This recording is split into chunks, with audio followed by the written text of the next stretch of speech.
Welcome to episode number 41 of the Classical Guitar Composers Podcast. As always, I am your host, Chris Hales, and I'm glad to be bringing you another episode of the show that features original classical guitar pieces from around the globe, submitted by listeners like you. If you would like to have some of your compositions featured on the show, it's very simple. You just send an MP3 recording to chris@classicalguitarcomposers.com. And if it's a classical guitar piece and it's written by you, I'm happy to feature it on the show. So having gotten through that intro, I'm going to get right into this show.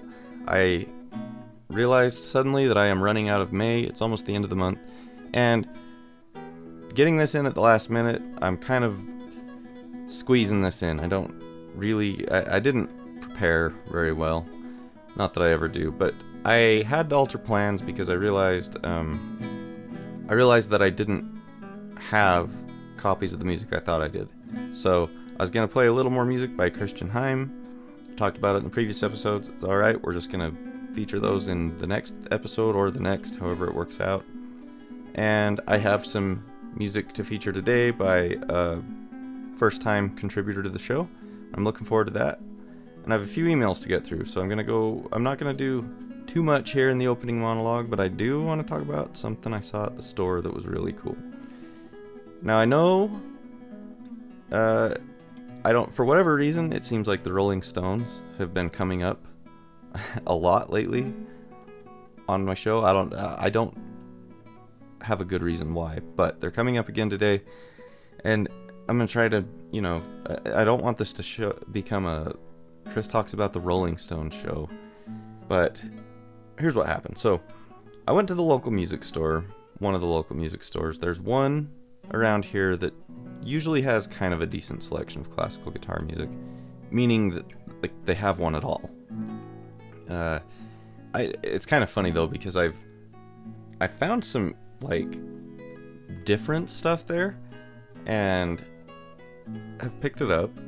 I found a Hobeam book there for classical guitar. I got that. I've gotten a handful of just kind of somewhat obscure things that they'll have in. I've noticed that they've replaced them. So I guess in my mind, what I envision happened is they're like, oh hey, this one's sold. let's order another copy.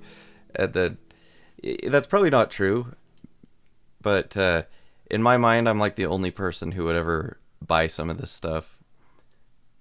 Is that an ego problem with me? I don't know. It's just some different stuff. They have tons of common what's the technique books. They've got all the Aaron Shear books and stuff like that. They have a million copies of all the Giuliani studies, but then you find just these kind of obscure pieces there, and I'll buy a copy, and apparently they're replacing those copies. So either they're putting those out one at a time and they're getting bought up, or they just replaced it because one guy bought it and they thought, here's something that sells. And I'm pretty sure it's that, because the books I haven't bought, I swear, are the same copies that have been sitting there for the last 15 years. Okay.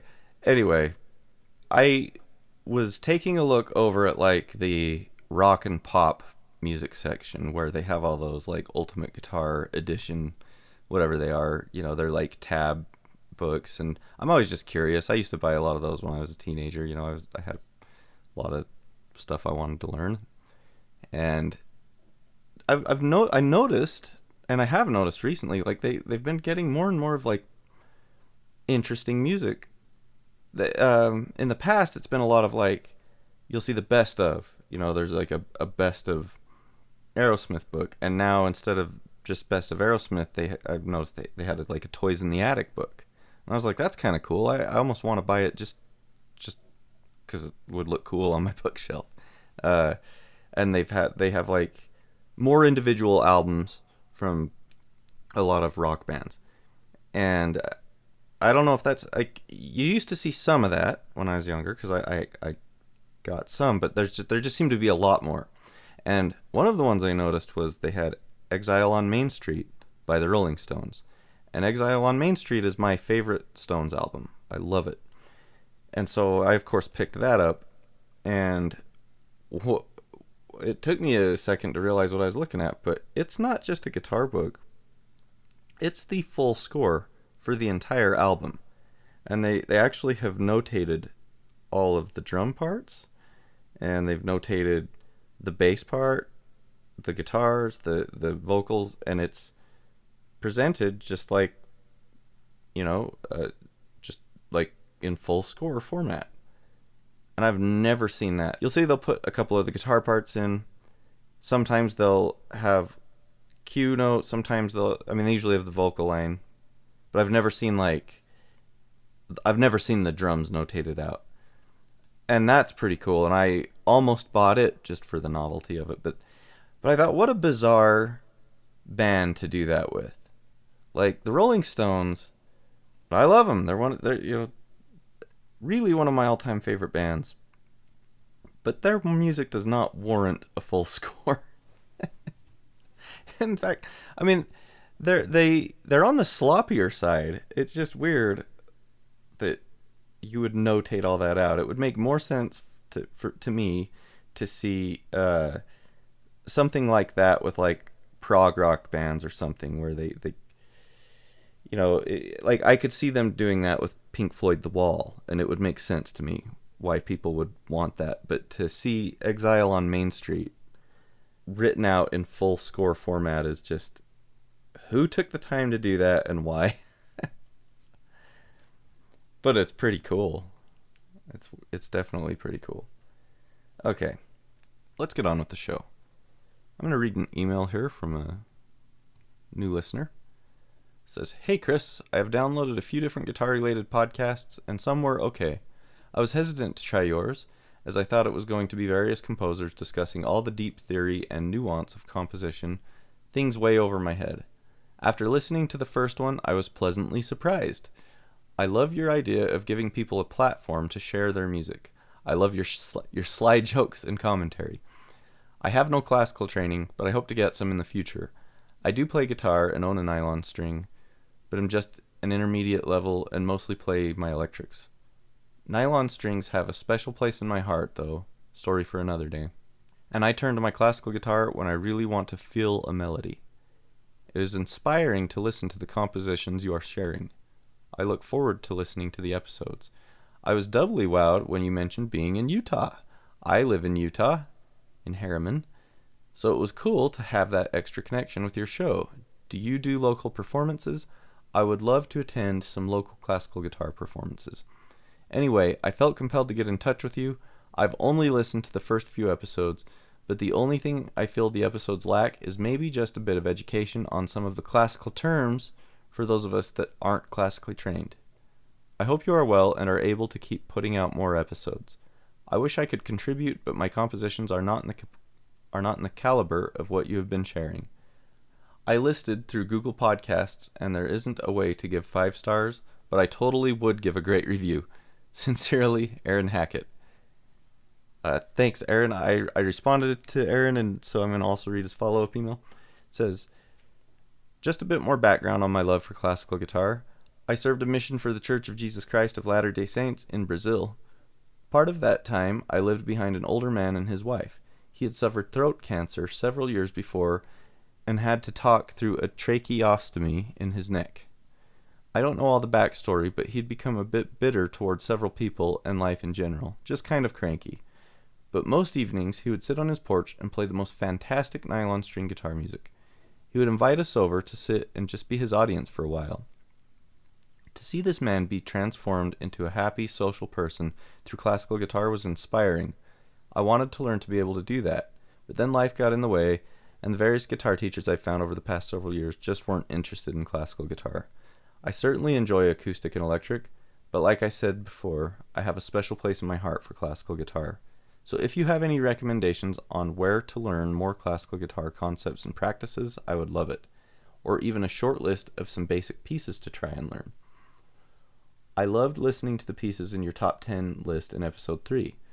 I've worked on some more simple things like a simple version of Malagueña and parts of the Moonlight Sonata, so I try to learn bits on my own.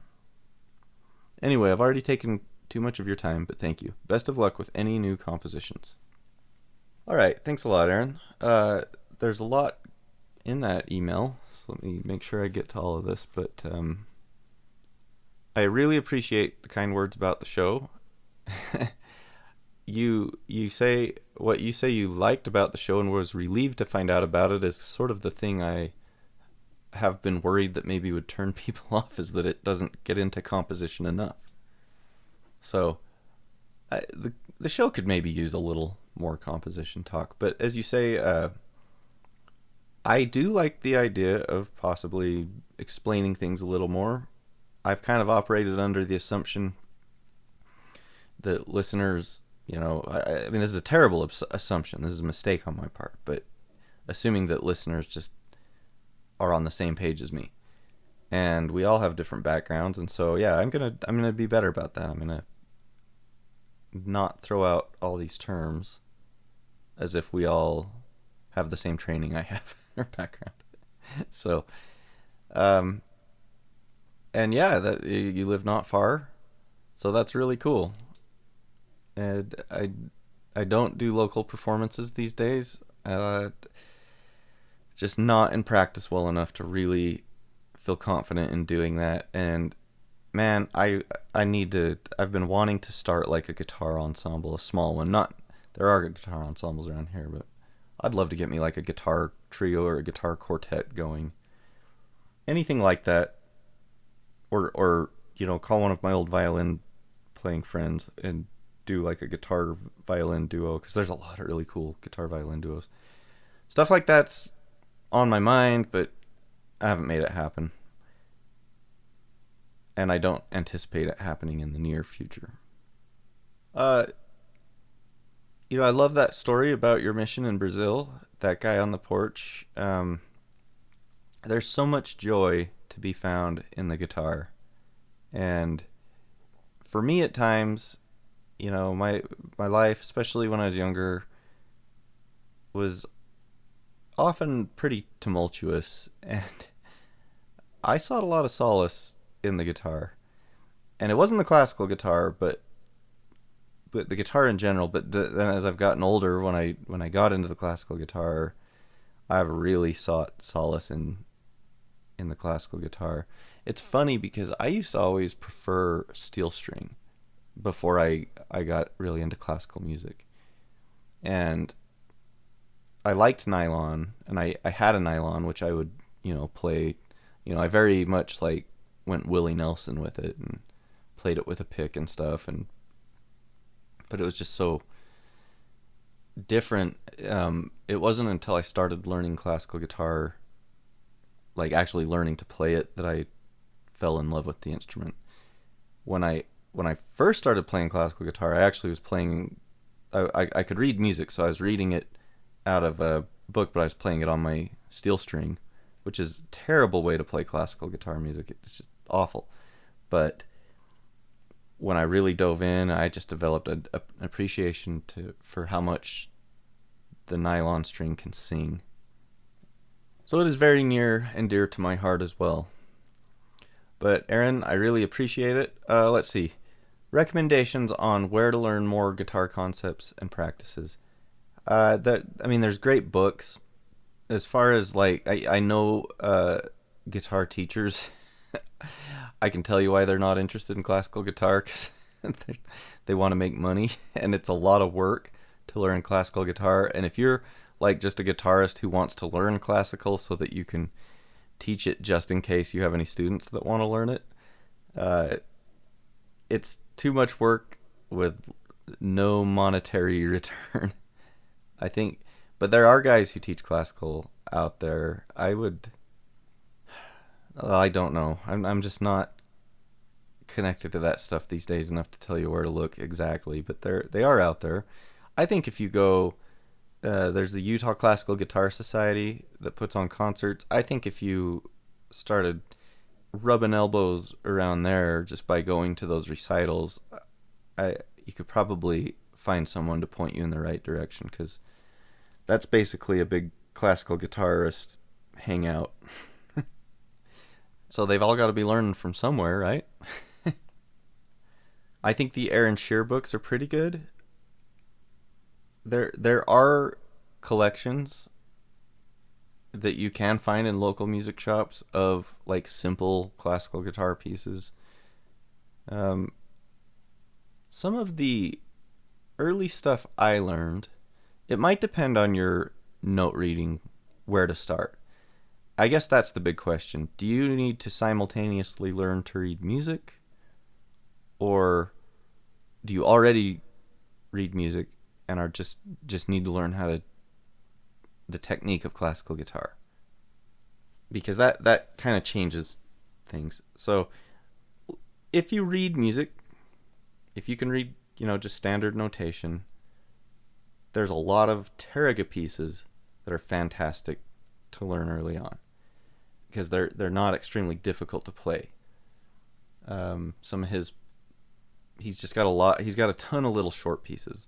One of the first pieces I ever learned was Lagrima by Tarrega. It's a real short, simple little piece. If you're note reading, if you're not comfortable reading, it's going to be tougher. But technique-wise, it's a pretty simple piece. Caruli's got some nice, easy stuff.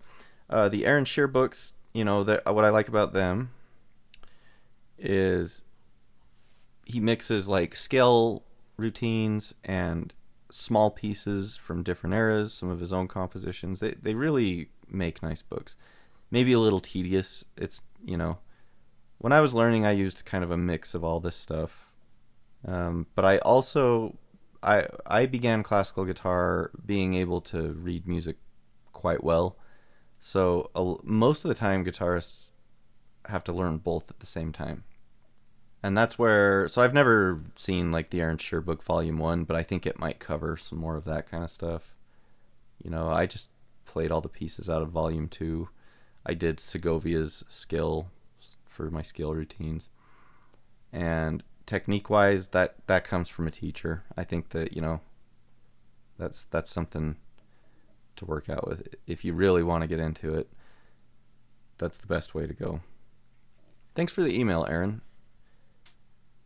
I really appreciate it. I hope you're still listening. I hope you enjoy the show and make it all the way to this episode. I'll read a quick email from Christian Heim as well. He says, "Hello, my friend. I hope you are doing well and making progress on your puppy project. I have 2 dogs myself, so I know exactly what you are going through. I tremendously enjoyed another episode of your show. Thank you for playing some of my music in the last episode, and thank you for all the nice comments about me and my music. You did pose a question about my recordings. I record everything at home with a set of Rode microphones. So, as previously discussed, I am at the brink of my lifetime goal of releasing an album of compositions for classical guitar. And since I am incredibly inventive, the album is called Compositions for Classical Guitar." I love it. It consists of 13 compositions for the classical guitar. So, I built the instruments, I wrote the music, and I did all the recordings for this album. I guess you can say built from the ground up. It is now scheduled for release on June 24th and available on all major music platforms. You can apparently pre-save the album release using this link. I will share that link at classicalguitarcomposers.com. Many of the recordings on the album are pieces you have featured on the show, but I would say some of my best work I have saved for the album. As soon as the album is released, I will send you some additional pieces you can feature if you would like. Well, take care, my friend. You will hear from me again soon. Regards, Christian. Thanks, Christian. Any pieces you'd like to send my way, I'm happy to share, but yeah, I think there's whatever balance you want to find, because you don't want to, ultimately this is a lot of work, and I'd like to see you get some financial return for this. So share enough with the show that hopefully find some ears and that we can enjoy, but save some for the album as well, for sure. Don't want to give the whole thing away. That is a really cool, unique thing coming from Christian, recording at home with a guitar he built. They sound fantastic. So, yeah, a pair of Rode microphones at home, and those recordings sound fantastic. It really is amazing what you can do from home. And I work at a recording studio. I appreciate working with very expensive microphones that are thousands of dollars and a treated room and all that stuff. But all that being said, you can still get great recordings at home. With the dog, little update on the dog. He's getting to where he doesn't require the constant attention that, he did when we first got him. So each week's getting a little bit easier, and that's translating to just a little more practice each week. And in fact, yesterday, for the first time since I got this puppy, I returned to the composition I'd been working on, and I came up with like 2 measures. But that's 2 measures. That's progress. So Gimli is doing fantastic, and things are going well. It's like having a little kid again. So thanks, Christian. As always, I really appreciate it. Like I said earlier, I was planning on playing some pieces by Christian in this episode, but probably going to be in the next. If I do, there's still a potential interview in June. I just haven't followed up with the other person, and I had to work out some technical issues. And man, I love doing this podcast, but it does take more time than you might think. And so this isn't a complaint, it's just an explanation of why I lose track of things. And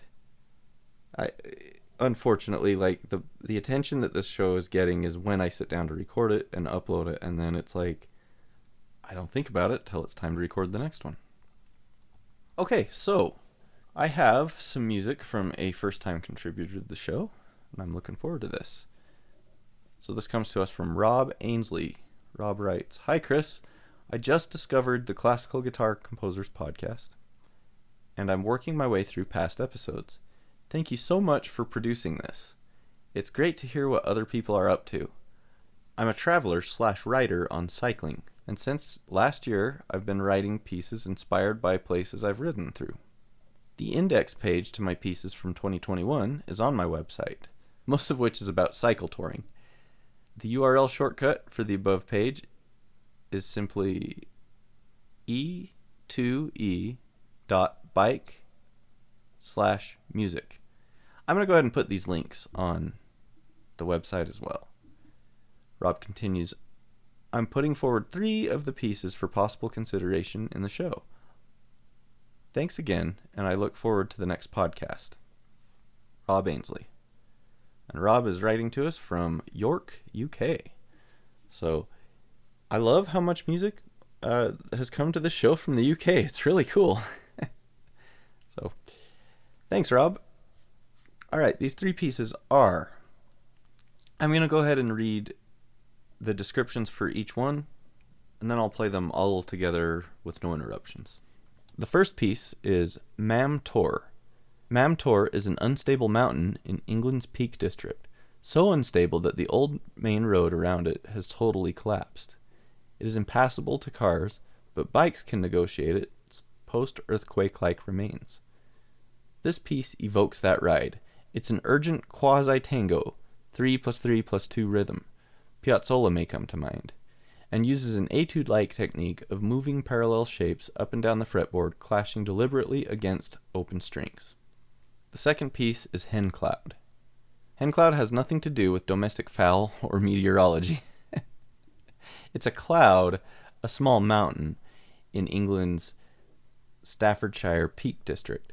This piece evokes a gloriously sunny, relaxed evening ride through the rugged hills and lush farmland of the region. The warm, amiably simple theme repeats itself with different harmonizations through various keys before finding its home. And the final piece is Coldstone's Cut. Coldstone's Cut is on a bare mountaintop in England's Yorkshire Dales. It looks like some sort of ancient citadel, a kind of Machu Picchu, but it is in fact a modern artwork, an evocation of some mystic lost civilization. It's also, less mystically, next to a working quarry. The piece evokes the isolation and echoes of some imagined past folk music with piles of fifths and a vaguely Celtic-sounding tune. There's a noisy interjection from the mining activity next door with clattering open strings and skidding parallel fourths, before the airy melody returns and floats off to the skies.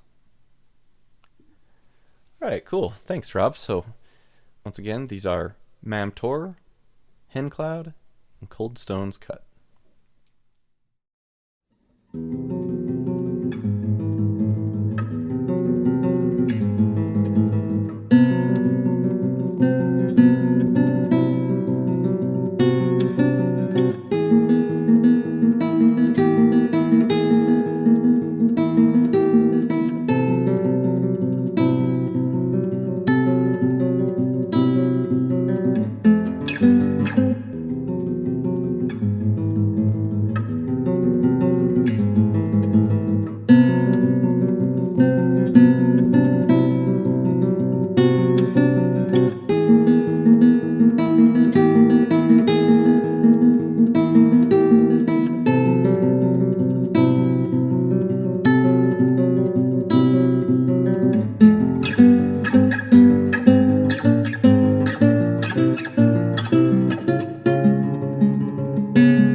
Okay, that's awesome. We've just heard 3 pieces by Rob Ainsley.